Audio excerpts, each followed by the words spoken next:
Right. All right, guys, welcome back to the Coosa River Farm Boys, okay? We've got a special guest today. We've got CJ Knight, 2011 graduate, correct? That's correct. At Sylacauga High. That's correct. And we tried to get you at Chillersburg. They tried. We tried, and I had to coach against him for a couple of years, and he could shoot that rock, okay? All right, but CJ, your mother, Masie, fought a valiant battle against breast cancer, correct? Yes, sir. And she died at what age? She was 32, I believe. It was either 32 or 33. It was 32. Okay, and she was diagnosed several years before that, right? 28. Okay. And CJ has a fundraiser each year. All right, and it goes to scholarships for, is it for Fayetteville kids or? To start out with, it was for Fayetteville because we had limited funds then. Right, and speak louder because we don't have the mics. Okay. All right. But yes, limited funds when we started off, and now it's grown to, we raised $30,000 last year. So, yeah, the more money we raise, the more money we give out to more schools. Okay, and that is awesome. Now, do you have any siblings? I do. I have one. Actually two. I got a stepbrother and a full biological brother. Okay, is that brother older or younger? He's younger than me. Younger, okay. All right. Well, CJ, talk about your Squirrel Rodeo, what it costs to enter, when it is, and the rules of it. Sure. So we have it's an annual event. It's one day a year. It's always going to be on the last weekend of February or the first weekend of March. Always.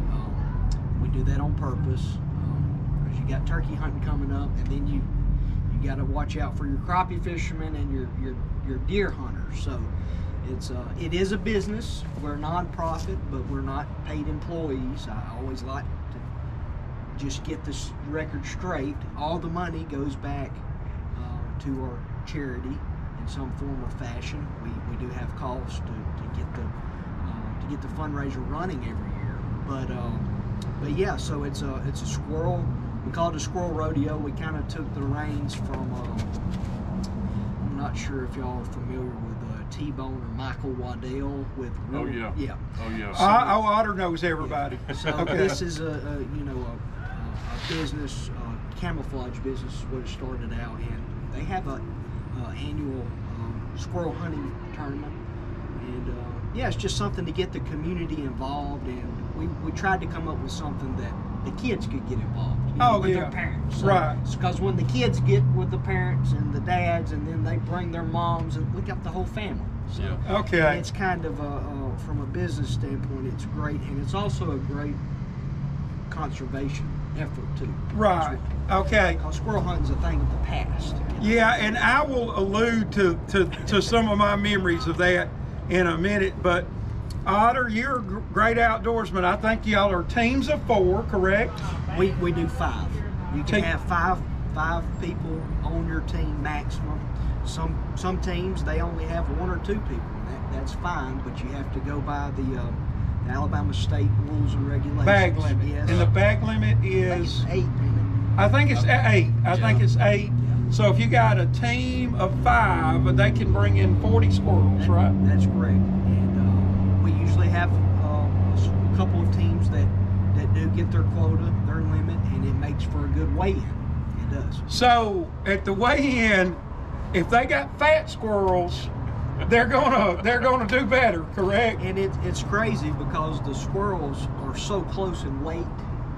A big squirrel versus a small squirrel is only like 2 ounces, 3 ounces. Really? So it makes for a really good, kind of like a bass fishing tournament. Oh, yeah. Weighing them in, and Yeah. It's a lot of excitement. A lot of our teams are really prepared, ready to get at it. All right, and we're going to talk about one of your teams here in a minute because me and Otter know one of the teams very well and see them on a weekly basis.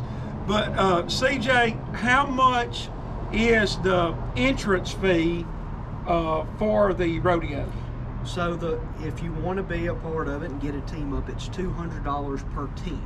And that's very reasonable. Yes. Yeah. 40, you know, you got 5 people, that's only $40 per person. Yeah, and it's for a good cause. It's for a great cause.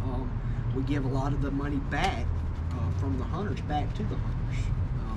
Because actually our main source of profit comes from our raffle ticket sales, which we will have after the conclusion of the event. But we really commend our hunters. They set a real good example for our organization, and we, knock on wood, we have not had any problems, and it's just been a great success so far. Okay, and it's day on McGowan. It's the weigh-in is that where you live? It is. Okay, I know exactly where it is. Yeah. Now, would you be opposed to us coming at weigh-in time to do a YouTube shoot for our channel? I'll let you come take over the mic if you want to. Well, what time is the best to come, you know, to be able to get some interviews with some of the hunters and stuff? Sure. I'd like to iterate we have a website, Masie Night. If you just Google it, Masie Night Memorial, you can Google it and it'll come up, and all of the rules and regulations, you know, all the statistics on our raffle, everything that we do is there. Of course, our social media platforms as well. Probably that's where y'all probably heard about us from. But yeah, it's we're doing things a little bit differently this year compared to years in the past. And this is our 6th year, so right. Every year we're growing, and it's getting better and better and better. Y'all know how that goes. Oh yeah. But this year we're opening up the scales to the contestants at 12 o'clock. Okay. So we're going to do a live. We're still having our live.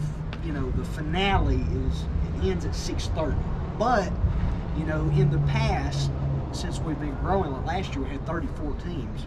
What we found out was, you know, we had it at 6:30, and next thing you know, you got 34 teams lined up to weigh their harvest. Right. So it became more of it took a long time. You got a lot of people there watching. 300-400 people's there. So, okay. So what we're going to do this year is we're going to open it up at 12. If the teams are happy with what they've got, they can come on in. They don't have to waste no time, and we will still conclude after the 6:30 session. And will raffles be going on throughout the day? And absolutely, yeah. We're selling raffles up until the event. We'll make a last call when at the conclusion of the event, and I'll say, hey, you know, if anybody wants to buy a raffle ticket that is here, you need to get up there and buy them now. But we sell raffle tickets throughout this whole 2-month process. Okay. All right. Now, Otter, I know I'm monopolizing the interview here. You're good. But CJ, if somebody wanted to make a donation, they're not a hunter, and they wanted to make a donation, and is not going to be able to be there that day, can they do that through your website?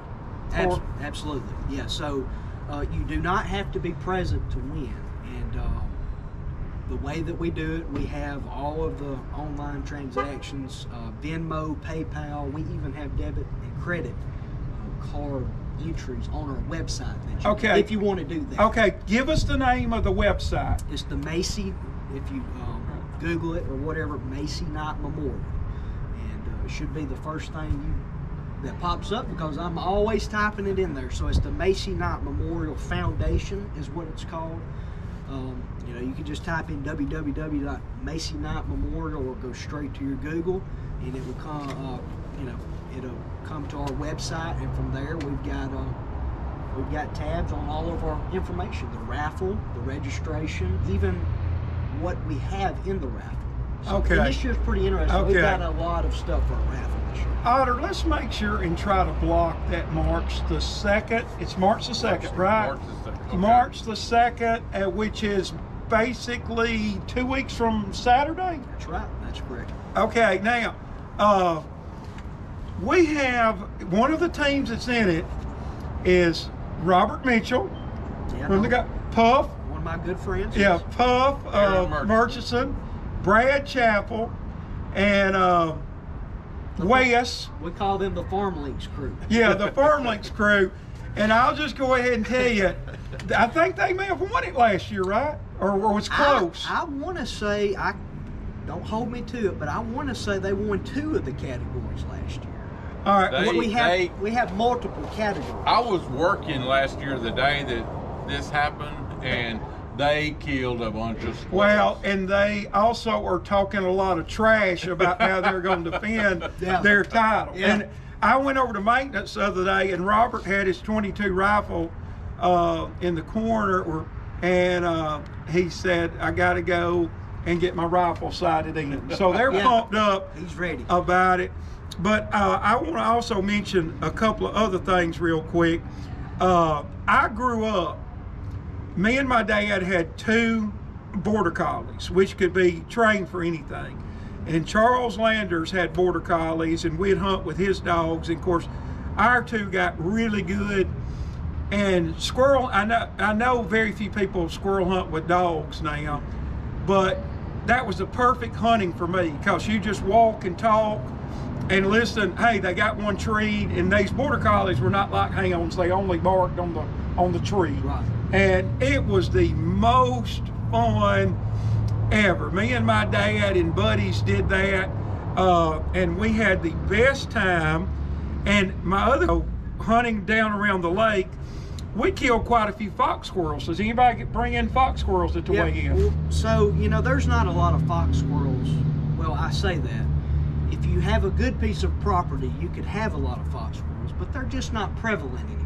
Right. You got to have, I think, long leaf pines and stuff like that. They're very susceptible to the environment. Right. And the gray squirrels have outcompeted them quite a bit. And so what we did was we come up with a side pot just for the fox squirrel, because the fox squirrel, in the rules and regulations, there is no differentiation between a gray squirrel and a fox squirrel in the bag limit. Right. So, we didn't think that it was fair if we had 30 teams come in and they add 2 or 3 of the fox squirrels to their weight, because they're huge. Oh yeah, they're huge. They're 3 pounds more. Yeah. So what we did was we added we have a fox squirrel side pot. Oh, okay. So the teams can, and usually we get 8 or 10 teams. They might know that they've got a big fox squirrel, and they're going to try to harvest that fox squirrel. But we do have a stipulation against that. We don't want to count that toward their 40. Right. So those are our 3 jackpots are gray squirrel categories, and the fox squirrel is a side pot. So you have to have a youth member with your team available, because if you bring in 40 squirrels with just 5 men, and then you have a fox squirrel, you're over the limit. You're at 41. You see what I'm saying? Oh yeah. So what we did is we say, you have to have bring a kid. That way they can let them harvest the squirrel, and they can get the harvest for the fox squirrel. Okay. So, we've been learning as we go. Okay. Otter, do you have any questions? Now, you weigh in at your place, Yes, but sir. so you don't meet and disperse. You just go hunt wherever you want to hunt, and then when you get through, you come to your place. Otter, that's your first great question in any interview we've ever done. Go ahead, CJ. That is correct. We have a mandatory hunt. We call it a hunt registration video. That when people sign, everybody signs their form, they have to watch that video. And what that does is that's extra insurance for us and what we're doing, that the contestants are abiding by the rules and they understand what's going on, because we do have some rules in there that when we had a team last year, we had to disqualify, and I don't like disqualifying. Oh no, people, well, what y'all have to disqualify them for, so our viewers will know. For sure. And so one of our rules is you can't bring in wet squirrels if you have. And what this does is this keeps people from cheating, from putting them in freezers, and then unthawing them. They're not fresh. You know what right. I'm saying? Okay. Not saying we've had this happen, but right. we're being proactive. But and we do understand that you might harvest a squirrel and it might land in the creek, and we do everything we can for our hunters. But it's just a rule that we're trying to from the conservation side, and what we're trying to do. We don't want a bad rap, and right. And you know, like I said, I commend all of our hunters because we have not had a problem. That particular team, their cooler, you keep the squirrels on ice, and their bag was leaking. Okay. But you know, yeah, you got to have rules. If you don't have rules, Otter, you got chaos. That's right. And water's heavy. It's not. And what we did to make a point to all of them is I said, let's weigh them. We're not going to take your, the total weight, but let's just weigh them, see what you would have did, and they would have come in second place. Wow. So it does make a big difference. Right. You're talking about ounces here. Yeah. Now, CJ, as we wind this down, and guys, this is a wonderful cause. I want to talk about two people, and I don't want to get you teary-eyed or anything, but one of my favorite all-time people was, I guess it'd be your Uncle Wayne Gandy. Yeah. My Uncle Wayne, yes, sir. And I think you did an article about him taking you crappie fishing and stuff. He loved Auburn. Oh man, he loved you too. And he supported Chillersburg athletics, and he never met a stranger. He was. Did you know Wayne Gandy? No, I did not. Well, if he knew you was an Auburn fan, he'd get you cornered and he'd talk about recruits and everything. He was a regular at Winn-Dixie and Chillersburg and the gas stations, and he came to so many basketball games, and he passed away a few years ago, and he was a wonderful man. And you had a great uncle named Robbie Matson. Yes. Okay, yes. And Robbie, as my parents got older, Robbie ended up, he did some work for Doug Blair. Yes. And he got to doing work for Dad and Mom and Dad. And I didn't know this until after Robbie died, and Mom would cook lunch for him and everything. And that, of course, Dad was his principal in high school. Right. And Mom would later tell me when Robbie died, my dad cried like a baby. Yeah. He was a good dude. Yeah. He was a good dude. Everybody loved Robbie, and you couldn't help but to love Wayne. Because Wayne, he would make you love him. We would always mess with him and say he should have had a full-time job at Winn-Dixie. Yes. But Otter, he'd just go in there and do free work for these people. Of course, people would tip him and stuff because he was but to the best of my knowledge, he wasn't a paid employee. He just went in there and hung out every day. Hey, and I guess it's now the marathon across from CAC, the gas station. It may have used to be a BP. Yeah. I would go in there in the mornings, and he would be helping put stuff on the shelves, and he didn't work there. He didn't work there. Well, guys, CJ has a wonderful program in memory of his mom and the scholarships. And just real quick, what's the application process for kids who are applying for that scholarship? Sure. So after our fundraising events, after March the 2nd, we move into that process for us, and what we do is we send our scholarship applications directly to the counselors at these schools. Okay, good. But with technology, it's getting better because on our website we have a scholarship page now where the applicants can go straight on there. They can print off the scholarship application, and of course they'll have to read the rules and send it back into us, but we do have that now on our website. Okay. And I'd like to say that the past 3 years we've gave money to Fayetteville High School, Sylacauga High School, B.B. Comer, Winterboro, and Childersburg. Wow. So last year we gave $24,000 back.